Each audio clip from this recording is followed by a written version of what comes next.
విజయవాడ ఇంద్రకీలాద్రిపై శ్రీ దుర్గా మల్లేశ్వర స్వామి దేవస్థానంలో దీప ప్రజ్వలతో కోటి దీపోత్సవం కార్యక్రమాన్ని నిర్వహించారు. ఈ కోటి దీపోత్సవాన్ని మంత్రి కొట్టు సత్యనారాయణ ప్రారంభించారు.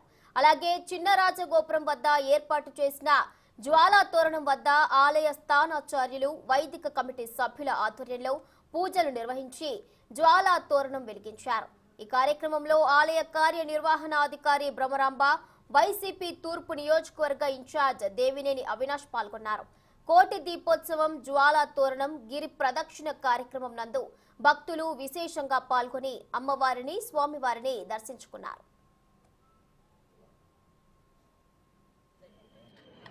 అమ్మవారి ఆలయంలో కార్తీక పౌర్ణమి రోజున కోటి దీపోత్సవ కార్యక్రమాన్ని నిజంగా ప్రారంభించడం అన్నది ఒక గొప్ప అనుభూతి, చాలా అదృష్టం.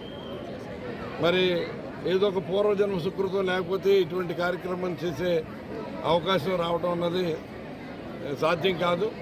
అమ్మవారి దయతోటి ఈ రాష్ట్ర దేవాదాయ ధర్మాదాయ శాఖ మంత్రిగా అమ్మవారి అవకాశం ఇచ్చింది.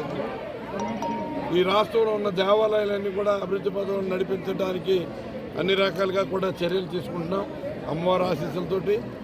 ఇవాళ ఈ కార్యక్రమాన్ని ప్రారంభించి ఈ రాష్ట్రాన్ని సర్వతోముఖాభివృద్ధి సాగేలాగా ముఖ్యమంత్రి గారి నాయకత్వంలో ఈ రాష్ట్రం దేశంలోనే అగ్రస్థానంలో ఉండేలాగా అమ్మవారు ఆశీర్వదించాలని నేను, నాతో పాటు మా అవినాష్ అందరం కూడా అమ్మవారిని కోరుకున్నాం. అమ్మవారు ఆవిడ ఎప్పుడు కూడా ఆవిడ చల్లని చూపు ఈ రాష్ట్రం మీద ఉంటుంది. అలాగే అమ్మవారి ఆలయంలో పెద్ద ఎత్తున అభివృద్ధి కార్యక్రమాలు ప్రారంభించబోతా ఉన్నాం. ఆ అభివృద్ధి కార్యక్రమాలన్నీ కూడా సజావుగా, సక్రమంగా, నిరాటంకంగా, ఏ ఆటంకం రాకుండా పూర్తయ్యేలాగా ఆశీర్వదించమని, త్వరలోనే భక్తులందరికీ కూడా ఒక మంచి అనుభూతితోటి ఆలయానికి వచ్చి అమ్మవారి దర్శనం చేసుకునేలాగా ఆశీర్వదించాలని, రాష్ట్ర ప్రజలందరికీ కూడా ఈ కార్తీక పౌర్ణమి సందర్భంగా అమ్మవారి ఆశీస్సులన్నీ కూడా రాష్ట్ర ప్రజలకి